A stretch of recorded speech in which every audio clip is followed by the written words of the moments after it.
یہ امام خمینی کو جو کہا جا رہا ہے کہ جی امام خمینی کے بارے میں کہ جی نواز شریف امام خمینی ہے، کسی چمچے کڑچے نے یہ کہا ہے، حیرت انگیز بات ہے یار. بندہ جھوٹ بول لے، خوشامد کر لے، چلو یہ تو کلچر ہے سیاست کا، لیکن ایک حد ہوتی ہے. یہ بدتمیزی ہے باقاعدہ. It's in a very very bad sense. مطلب نواز شریف جیسے آدمی کو امام خمینی اٹھا کے منہ کہتا ہے نا. پتہ ہے ان کو امام خمینی کون تھے. جب وہ جیل میں تھے تو ان کو شاہ ایران جسے کہتے تھے island of stability in this region, Americans اور یہ اور وہ پتہ نہیں کتنے وہ لاڈلے تھے. رضا شاہ پہلوی بادشاہ تھے ایران کے. تو امام کا کو میسج آیا شاہ ایران کا کہ بھئی تم اپنا ری وزٹ کرو اپنے خیالات پہ، تو آپ کو چھوڑ دیتے ہیں، آپ کا ہمارے ساتھ بنتا ہے کو میچ. تو امام کا جواب تھا کہ رضا شاہ پہلوی کو میری طرف سے کہنا کہ میری فوج تیار ہو رہی ہے، اور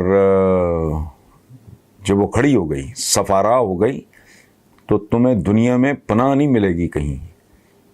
تو جو میسنجر تھا، یہ شاہ خود تھا، مجھے یاد نہیں، بہت پرانی بات ہے. تو اس نے کہا کہ آپ کی کون سی فوج ہے. مذاق خیز لگی اس کو یہ بات. تو اس نے بڑا طنزیہ انداز میں انہوں نے کہا تمہیں نظر نہیں آئے گی ابھی، وہ ماؤں کی کوکھ میں ہے. مطلب یہ کہ میں ایجوکیٹ کر رہا ہوں قوم کو. وہ لیول، وہ جب ایران پریکٹیکلی جسے کہنا چاہیے فتح ہو چکا، رضا شاہ پہلوی صاحب چھوڑ کے بھاگ چکے تھے، تو اس شخص کی بے نیازی کا یہ عالم تھا کہ وہ سو رہا تھا. اتنے سالوں کی زبردستی کی جلا وطنی کے بعد وہ بندہ اپنے ملک میں لینڈ کر رہا ہے اور بادشاہ چھوڑ کے بھاگ چکا ہے، اور وہ بے نیاز آدمی. اچھا خیر نہیں بھائی، مجھے 40ویں پہ امام خمینی صاحب کے 40ویں میں مجھے گورنمنٹ نے انوائٹ کیا. اس وقت صادق گنجی ہوتے تھے جو قتل ہو گئے انٹرنیشنل ہوٹل لاہور کے باہر. تو ان کے ساتھ میری گپ شپ تھی. تو میں 2-3 دفعہ میں گیا ہوں ایران. ایک بار یہ انویٹیشن تھی ان کی طرف سے 40ویں پہ، تو ہمیں لے جایا گیا امام خمینی کے گھر. میں تھوڑا اپنے لوگوں میں زیادہ ایکسپلین کرتا ہوں، وہ چینل پہ تو ذرا کم ٹائم میں زیادہ باتیں کرنی ہوتی ہیں. تو مجھے بڑی حیرت ہوئی. ہمارے یہاں اندرون شہر کی جو گلیاں ہیں ان کی بدروائیں یا نالیاں ہوتی ہیں دائیں بائیں. وہ ایک گلی تھی، اس کے سینٹر میں نالی تھی. تو انہوں نے ہمیں گاڑیوں سے اتارا کہ جی آئیں چلیں. میں نے کہا پتہ نہیں پروٹوکول ہے، اب امام خمینی کے گھر جا رہے ہیں تو یہ پروٹوکول ہے کہ پیدل وہ آدھا کلومیٹر جانا ہوگا. وہ پتہ چلا پروٹوکول وغیرہ کوئی نہیں تھا. وہ گلیوں میں گاڑی جانے کا تصور ہی کوئی نہیں. اندرون شہر جیسی ہماری گلیاں. اینی چلے گئے. وہاں ملاقات ہوئی احمد خمینی سے، ان کے صاحبزادے تھے. تو وہاں بات ہوئی تو انہوں نے کہا کہ ایک بار کچھ علماء آئے تھے، میں اس کی تفصیل میں نہیں جاؤں گا. تو میرے جو والد تھے، ہاں لے کے گئے. میں آپ کو بتاؤں 7-8 فٹ کی ہائٹ پہ ایک بیلکنی تھی. بیلکنی کے پیچھے امام کا کمرہ تھا. جب کچھ زیادہ لوگ آ جاتے تھے تو وہاں کھڑے ہو کے وہ ان سے بات کیا کرتے تھے. زمین سے وہ ایک بہت بڑا ہال تھا، اس کے کچھ 6 فٹ 7 فٹ کو اتنا ہوگا. تو وہ کمرہ میں نے دیکھا ہے امام خمینی کا.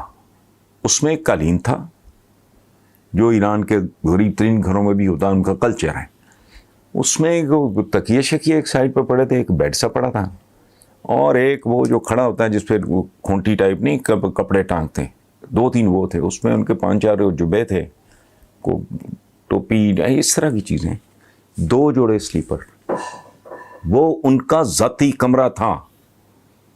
اس کے بعد انہوں نے بیلکنی میں دیکھا تو وہ مجھے احمد خمینی مرحوم اللہ مغفرت کرے، انہوں نے مجھے کہا کہ ایسے امام، میں نے ان کے بارے میں سوال کیے تو انہوں نے کہا کہ ان کا پیٹ، امام خمینی کا پیٹ ان کی کمر سے لگا ہوا ہوتا تھا.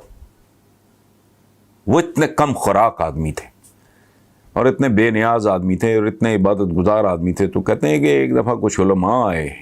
اب میں اس کی تفصیل میں نہیں جاتا ہوں کہاں سے آئے، کون تھے.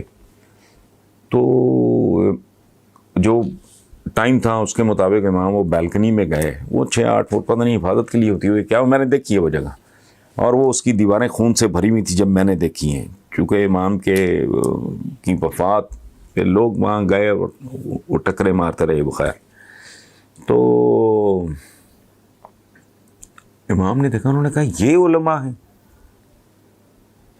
انہیں بتایا گیا کہ جی ہاں انہیں کے ساتھ آپ کے، وہ نیچے بھی کارپٹس وغیرہ بچھے ہوئے تھے، یہ وہ کرسیاں بھی پڑی تھیں، کوئی بیٹھنا چاہے بیٹھ جائے، کھڑا ہو، زمین پہ بیٹھنا چاہے زمین پہ.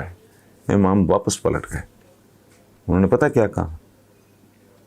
انہوں نے کہا یہ علماء ہو نہیں سکتے. باضمیر آدمی، رب رسول کو یاد کرنے والا بندہ، عبادت گزار آدمی، اس کا تو پیٹ ہو ہی نہیں سکتا. یہ علماء کے روپ میں پتہ نہیں کون ہے، میں نے ان سے بات نہیں کرنی.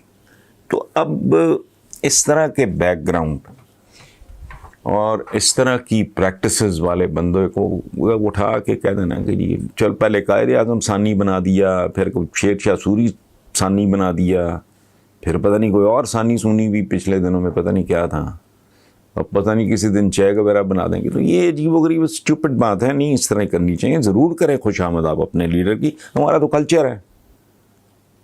چمچا گیری کریں، رج کے کریں، لیکن خدا کے لیے چند لوگوں کو تو اسپیئر کر دیں نا، کل آپ کہیں اور پہنچ جائیں گے. تو بہرحال یہ میں بات آپ کے ساتھ میں شیئر کرنا چاہ رہا تھا. ایران کا یہ تجربہ گیا، میں 3 بار گیا ہوں وہاں، لیکن یہ ظاہر ہے بہت بڑا، اور 40 دن کے اندر ان کا مزار کہہ لیں جو بھی ہے وہ مورلیس کمپلیٹ ہو چکا تھا، فنشنگ رہتی تھی. بہرحال اللہ ان کو غریق رحمت کرے. وہ تو بہت بڑے آدمی تھے. یہ اب ان لوگوں کو، یہ دنیا دار سے لوگ ہیں، مطلب نتھنگ رانگ. صاحبزادی کہہ رہی ہے، ظاہر ہے بیٹی کے لیے تو ہر باپ ہی امام ہوتا ہے، لیکن یہ باقی جو چمچے کرچے ہیں، کوئی یہ بنا دیں، وہ بنا دیں، کوئی ابراہم لنکن بنا دے گا، کل کچھ اور بنا دے گا. بس کرو بھائی، ساری اوقاتیں سامنے ہیں، ساری ٹیٹیاں سامنے ہیں، ساری جائیدادیں سامنے ہیں. آج میں پڑھ رہا تھا کسی اخبار میں کتنے ارب کی اور جائیداد نکل آئی پاکستان میں. تو بس کریں، جھوٹ کی انتہا ہے، اچھا نہیں لگتا.